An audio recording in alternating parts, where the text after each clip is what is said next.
Hey everybody, it's Gypsy, and today is Sunday, December 8th, 2024. Welcome to On the Edge of Appalachia.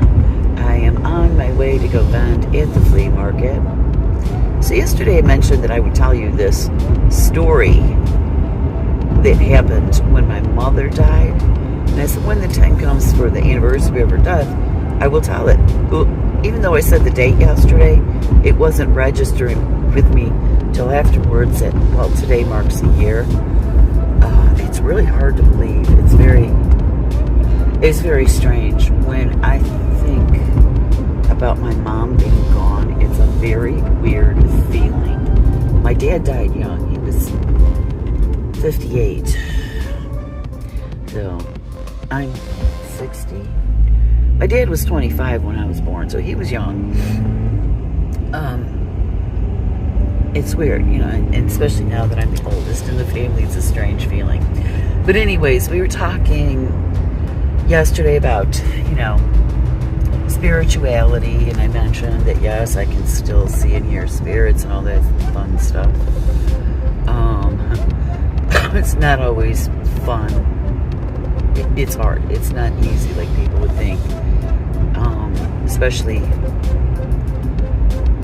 if you don't know a lot of people who is in your personal life who this happens to.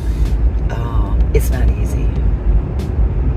Anyways, so I wanted to tell you guys this beautiful story. So a lot of times, whether or not you see or hear spirits, when you lose someone, you know, like a loved one, someone close to you, a lot of times they will reach out to you with like messages and signs. A lot of, like one time, I remember I was walking down my driveway and this very unusual butterfly that I have never seen in this area before or since. It was beautiful, like black velvet. It followed me. It flew right next to my left shoulder the whole time. I walked up the driveway. I'd gone down the mailbox to get my mail. Then I know it was a sign from spirit, because that was a long way to walk with a butterfly at your shoulder. And I swear I've never seen this butterfly before, nor have I seen this type of butterfly since. I mean, I'm sure they exist. They have to exist around here. But they must be rare, and you know, for spirit to use something in nature, well, I mean, it has to be available now. So anyways, they will reach out to you, especially like if there is a particular reason they feel they need to, like you need something, whatever. So in this situation, my mom, and she was right about this, my whole family was dead, knew I needed to hear her voice.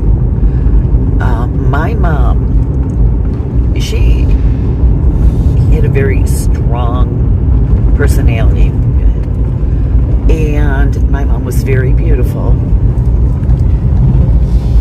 What happened was, all right, dementia runs in our family. My maternal grandfather had it, and then my mother ended up getting it. And, you know, she had been dealing with it for years. I remember when it first started, she knew it was going on, and it was very difficult. You know, it was very hard on her. I had a lot of embarrassment and anger from her every time an episode would happen. But it was like, I don't know, maybe 20 years of dealing with dementia, which is progressive. So towards the end, I'm not sure when this happened,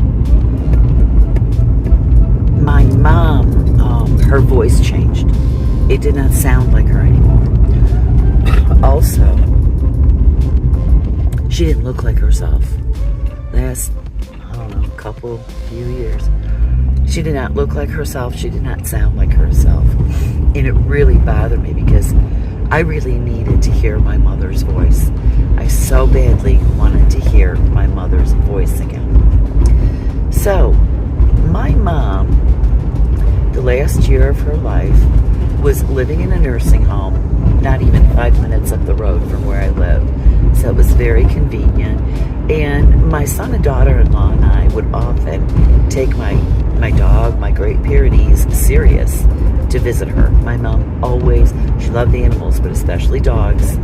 And she loved Sirius. Oh my God, she would she would call Sirius her dog. And, you know, this, my mom kind of teased like that. And she always did that kind of stuff.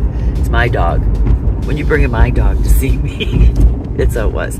So anyways, last year on December 8th, my mother passed away around 4 o'clock in the morning.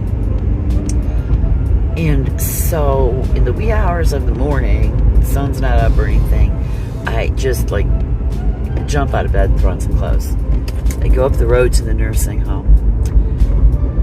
You know, I stayed until the funeral home got there. So I get home a couple hours later. I don't know, maybe it was 6. No, it had to have been about 7 o'clock in the morning because I think the sun was just coming up.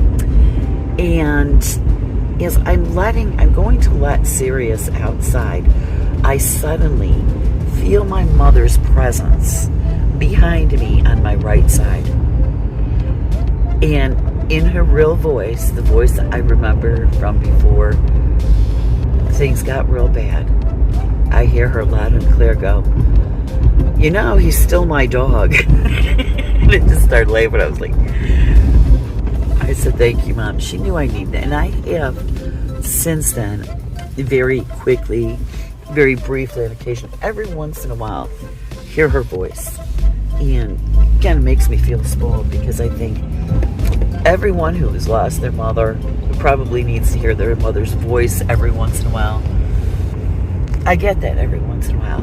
But that first morning, because I knew that once my mother died, she'd be whole again. She would be healthy. She would have her personality back and everything. And so, I mean, within 2 hours, 3 hours, whatever, that very morning, she let me hear her voice loud and clear because she knew I needed to hear it.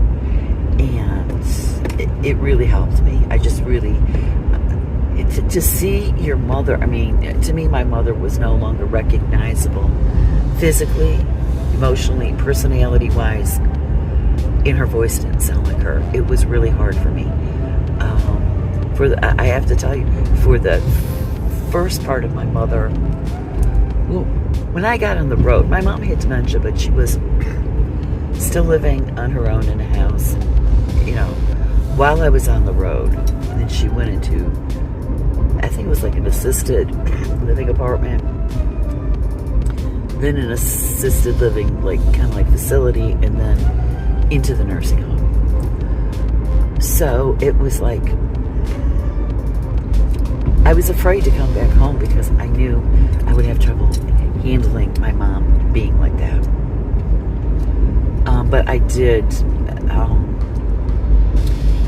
couple of years ago, I came home for Christmas. And that's when I helped my sister and I were looking, because she had to leave the assisted living facility to go into a nursing home, a regular nursing home.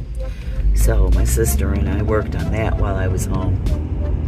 Then I go back to New Mexico, and a month later, not even a month later, I got home January 2nd, January 31st, I shattered my leg. So then that's how I ended up back here. Anyways, your family members, your loved ones who have crossed over, a lot of times, especially if they know you're open to it, they will try to communicate with you in some way. I mean, there's like a million ways spirit can do that. You know, if you're open to hearing voices, to hearing their voice, they'll do that, like my mom did for me. Excuse me. Signs, especially from nature. My son, when he died, he was moving things around my house. I was working, you know, I'm an artist. I was working on a project. I had this huge glue bottle. I hadn't even opened it yet. Was sitting there, and all of a sudden it just like flies off the, you know, out of the floor. of the table. And I'm like, okay, well, maybe I had it too close to the edge of the table. So I put it back on the table, further back, to make sure it wouldn't fall. No, again, it slid to the edge of the table, fell off. There's deer up there. I gotta be careful.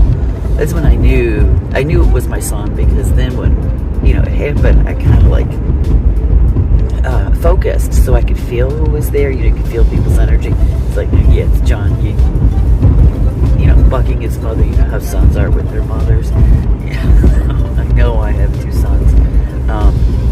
Anyway, I just wanted to share that with you because today is the 1st year anniversary since my mom died. So, it's strange for me. It's like, on my side of the family, I'm the oldest now. I'm not afraid of dying, but it's just a weird feeling. But it is like, oh my God, how did I get to this spot? How did I get to be the place where, like, I'm the oldest? It's strange. It is. If you're younger, you don't really think about it all that much until you get to this point. I don't remember thinking about it. All the snow is melting off my car because it's going to be 45 today. It's already in the 40s. It's early in the morning. Tomorrow's going to be 50. And at the end of the week, we're back down into the teens and 20s. Anyways, I'm going to leave you with that. Blessed be, and make it a joyful.